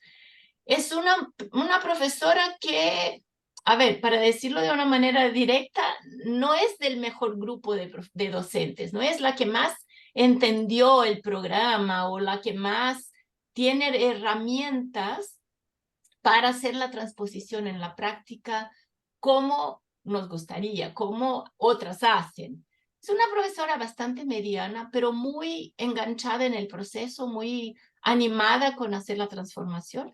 Nos mandó un video de cómo terminó su unidad de trabajo con los niños. Y es muy sorprendente ver que aún una maestra que tiene muchas dificultades conceptuales de comprensión, el espacio que los niños tienen para hablar y para presentar lo que han aprendido a lo largo de una unidad de trabajo es muy impresionante. Y lo que yo quería llamar la atención es que eso solo es posible porque los niños entraron profundamente en los textos y los comprendieron. Entonces, una vez que los comprenden, lo transforman en lenguaje oral. Entonces, esa comunicación, partimos de lo escrito, entramos en el texto, abrimos el vocabulario, abrimos toda la estructura lingüística compleja del texto, ¿no? Con toda la programación que tenemos. Y ahí ves cuando los niñitos toman la palabra, tienen un vocabulario increíble nuevo y hablan con propiedad, explican la historia con su voz. Entonces yo creo que hay que, y no trabajamos el lenguaje oral como frente principal, por eso traigo ese ejemplo, ¿no? Exacto, yo creo exacto. que es una manera de construir el desarrollo profesional y que a la vez resulten aprendizajes a los niños y a los maestros y así va siguiendo. Entonces, solo decir que yo creo que ese tema es todo fascinante y que también ese reto conjunto de encontrar los mejores caminos para hacer la formación profesional, tenemos que seguir encontrando espacios para eso. Entonces, mil gracias por toda tu presentación. No, mil gracias por escuchar una charla más, Beatriz. pero, o sea, lo que es, me encantará ver ese video y mi único comentario es enfatizar lo que tú estás diciendo, o sea, de alguna manera todo el grupo de Liliana Tolchinsky en España, siempre, de Ruth Berman, todo se piensa desde lo escrito al oral. Y ¿no? El equipo de acá, de Catherine Snow, todas las que estamos acá, que hemos sido entrenadas en esta otra mirada, es desde lo oral a lo escrito. Y realmente es en ambas direcciones que tenemos que trabajar. Así que lo que compartes es lindo porque es pensar más allá también de creo que lo que voy entendiendo de lo que tú dices, más allá de los recursos curriculares están las estructuras que se crean en el aula, para que los chicos aprendan y para que los chicos tengan agencia. Y en ese proceso van a contagiar al profesor que también aprende. O sea que me parece esa parte muy, muy interesante. Me encantará ver el video en algún momento. Gracias. Malva. Mil gracias, muy breve. Quisiera simplemente compartir que hemos hecho nosotros siguiendo a Mascareño en Chile y a Sartori en Argentina, microanálisis de intercambios verbales en la familia y que Mascareño y Sartori hicieron en las aulas. Y nuestros resultados son muy coincidentes con los estudios previos en aula, con madres haciendo las secuencias, inicio, respuesta, seguimiento con los niños, unos inicios muy literales, con preguntas cerradas, a las que se ajustan las respuestas de los niños, que son literales y cerradas, o abiertas y inferenciales, si los inicios lo son. Y luego seguimientos que son también de muy bajo nivel, seguimientos evaluativos en que el adulto responde muy bien o corrige, o seguimientos confirmativos, repitiendo la respuesta del niño. O en nuestro caso, por ejemplo, nos sorprendió la cantidad de madres, como trabajamos con lecturas de cuentos, que si el niño contesta bien, continúan leyendo. O sea, hay algo implícito ahí en que si está mal nos detenemos, si está bien, continuamos sin aprovechar el intercambio para ampliar el horizonte y hacer este nexo que tú decías, Paola, de ir de lo oral a lo escrito. Yo siento que ahí tenemos un desafío muy importante. No sé si hay otros estudios, y espero la intervención de Silvia en ese sentido, que siempre en México tienen, como en Brasil, repositorios a los que echar mano. Pero es una realidad que nos sorprende que sea tan continua, que en las aulas se trabaje, las maestras saquen tan poco fructíferos los intercambios con los niños, y que pase lo mismo en las familias con las que hemos trabajado nosotros. Gracias. Sí, sí, bueno, sí, que poco, lo que a algunas nos parece tan intuitivo no es intuitivo en el andamiaje del lenguaje, ¿no? Y yo creo que los maestros particularmente están entrenados en una forma, o sea, hay una cuestión de la identidad propia del maestro, ¿no? Que hay que repensar y cambiar. Yo siempre cito un estudio de mi hermana, Francesca Uccelli, que dice, no es que los maestros no aprendan, es que los maestros repiten exactamente lo que les enseñamos en las escuelas de preparación. Ella observa las normales y luego ve las prácticas ¿no? Entonces hay también la posibilidad, como decían antes, de las prácticas pre-servicio, hasta qué punto no se le da atención al lenguaje, se muestran modelos. Para el trabajo de las familias, Meredith Rowe tiene un programa muy interesante como ¿no? Encapsulando, digamos, 5 prácticas importantes de una manera bastante accesible para las familias, que quizá también se puede traducir a la escuela. Y bueno, no sé si Diana estaba por acá, Diana Leiva, pero Diana Leiva también hace un trabajo muy lindo con las escuelas desde el Food for Thought, el trabajo que ella hace, pero sí, y yo creo que ahí el reto está cómo hacemos para igual en las familias, reconocer los valores de las familias, reconocer las prácticas culturales y luego expandirlas, ¿no? Porque, como decía Beatriz, que hay muchas cosas por hacer, tampoco queremos que una intervención del lenguaje haga que las familias dejen de hacer otras cosas que son importantes para la sobrevivencia y para navegar el mundo. Entonces, ahí yo encuentro que el trabajo que hace Diana Leiva es muy lindo, utilizando los propios recursos culturales, las propias prácticas culturales para expandir lenguaje y matemática. Pero lo que me hacen pensar todas estas intervenciones es como que deberíamos hacer un mapa de los retos y ver por dónde tenemos en esta red ya tantos insights, tantas ideas por donde ir, y sin embargo, ¿no? ¿Cómo nos comunicamos todo ese trabajo unos con otros? Pero bueno, no sé, Silvia. Gracias, Malva. Gracias. No solo comentar puse algo en el chat porque, bueno, hemos hecho mucho trabajo con maestros y si hay muchas resistencias. Yo he discutido mucho, sobre todo con colegas chilenos, esta cuestión de qué tan prescriptiva debe ser una intervención. Al menos en el caso de los maestros mexicanos, he encontrado que la práctica de hacer intervenciones muy pautadas, que vayan ellos entendiendo el proceso, que se convenzan, que vean los resultados y después entrar en esta reflexión de cómo podemos hacerlo más sistemático, nos ha funcionado bien. Pero finalmente la idea es empezar, y lo pongo allí, a desplazar esas prácticas silenciadoras e irlas sustituyendo por prácticas que den voz. De manera paulatina, sistemática, porque todos los maestros, cuando les contamos cómo pensamos que pueden mejorar, nos dicen, ya lo hago. Sí, exacto, exacto. Ese es Es muy interesante porque sí lo hacen, pero justo el microanálisis que plantea Malva ayuda luego a que ellos se vean y que vean qué tanto lo hacen. Y Sí. estas mismas prácticas las hacemos con papás. Claro que es un trabajo muy costoso en términos de recursos y de tiempo, pero es muy valioso cuando los profesores o los padres aceptan trabajar en este nivel del autoanálisis y la reflexión, van cambiando mucho. Entonces ahí hay una posibilidad que habría que Sí. operacionalizar, quizás con menos recursos. Bueno, hay otro aporte para el mapa que tenemos que hacer de por dónde tenemos ya algunas indicaciones de por dónde ir, pero eso que dice Silvia es exacto, lo hablaba justo este fin de semana pasado con mi exalumna Emily. Tanto en comprensión de lectura como en lenguaje, si tú explicas verbalmente, la gente te dice, ah, sí, yo hago eso.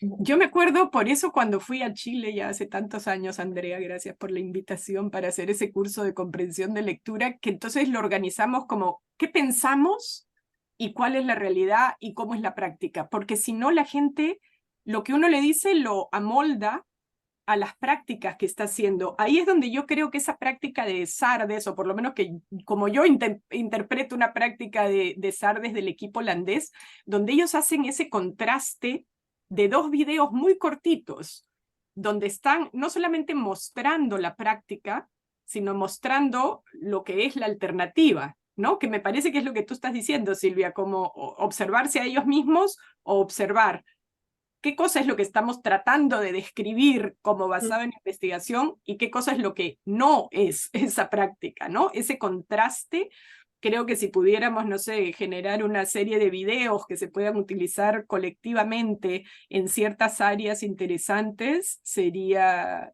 súper importante. Y otro pequeño análisis que hacemos es la identificación de oportunidades no usadas. Y entonces ahí les pedimos, sobre todo lo hacemos mucho con familias, que ellos encuentren esas oportunidades no usadas, les enseñamos cómo en pequeños videos y que luego empiecen a incorporarlas, que cuando vean esas oportunidades las usen. Buenísimo, buenísimo.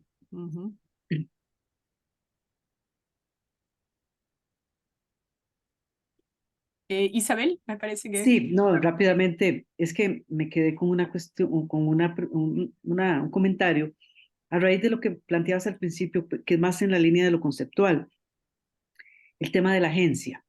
Yo creo que eso es una conceptualización fundamental. Es que a veces se nos olvida que cuando hablamos de agencia, bueno, nosotros lo trabajamos mucho desde el estado de la educación en Costa Rica, o sea, pensar la educación como como lo que nos permite generar en los niños un conjunto de conocimientos, habilidades y destrezas que potencian su agencia, y pensando agencia como lo piensa Amartya Sen, ¿verdad? O sea, que las personas puedan vivir la vida que quieran. Y esa agencia es una agencia moral, es una agencia política y es una agencia social. O sea, una agencia moral en el sentido de que los niños los jóvenes puedan tomar decisiones y responsabilizarse por las decisiones que toman ante sí mismos y ante los demás. La agencia política que puedan participar activamente en la vida democrática proponiendo, ¿verdad? No solamente protestando, sino también proponiendo. Y la agencia social, que tiene que ver con no solamente el tema del trabajo, sino también su compromiso con un ambiente más, ¿verdad? Un mejor ambiente, un medio ambiente, una sociedad no violenta, un uso activo de las tecnologías. Pienso que a veces se nos olvida trabajar conceptualmente también con los docentes este tema de la agencia, visto, digamos, como en esas tres grandes dimensiones, porque al final los niños están tomando, digamos, estamos formando esas personas que tiene que desarrollar esa agencia en esas distintas dimensiones, ¿verdad? Y darles oportunidades para que efectivamente activen significados que les permitan potenciar esa agencia en esas distintas dimensiones, en lo moral, en lo político y en lo social.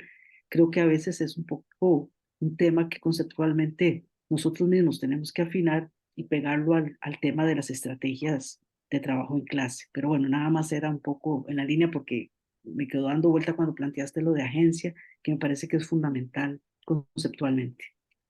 Sí, Eso. gracias, y gracias por traer el trabajo de Amartya Sen a la conversación y yo creo que sí, que lo que tú dices es cierto, como no solamente la agencia de los niños, sino la agencia de los maestros, ¿no? Y la agencia de los maestros trabajando con nosotros para encontrar los resultados también y cómo hacemos materiales curriculares donde haya este espacio para la agencia, ¿no? Porque los maestros tienen mucho que aportar también desde la creatividad propia del aula, pero bueno, es un tema también muy amplio, esos tres campos que has descrito y cómo se navega todo eso es para otra charla de otro experto, ¿no? Mía.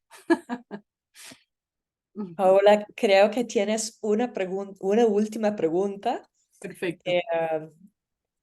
Y aquí estamos y creo que nadie ha querido salir, o sea, estamos hace media hora con agenda de terminar, pero la discusión es tan rica que nadie quiere partir. Yo a las 11 sí tengo que partir porque tengo una reunión, pero hasta las 11 puedo. Sí, la próxima pregunta. Podemos escuchar una última pregunta quizá. Buenísimo. De Jenny, qué honor.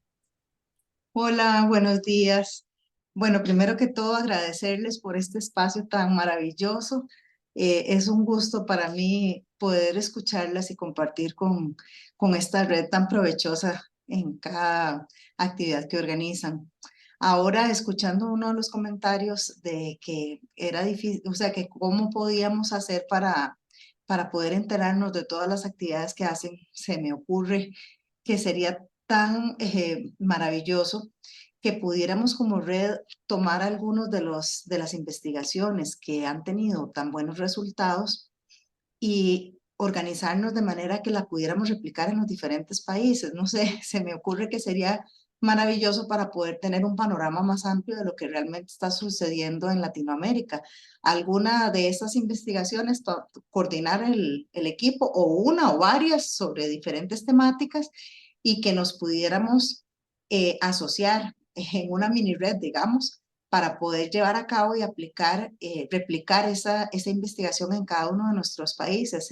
Me parece que sería un trabajo realmente pues muy amplio, pero tal vez con la guía de quienes lo han realizado, sería un trabajo muy enriquecedor para poder tener una visión panorámica de lo que sucede en nuestros países. Entonces ahí les dejo la inquietud por si esta locura pudiera llevarse a cabo, sería realmente maravilloso para poder no solo escuchar lo que ha sucedido, lo que han realizado ustedes, sino poder continuar trabajando por el mejoramiento de la lectura y la escritura en nuestros contextos. Bueno, muchas gracias y un gusto escucharlas.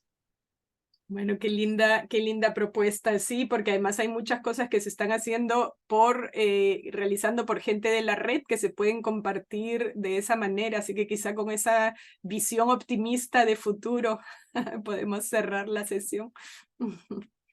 Pero muy linda idea, Súper.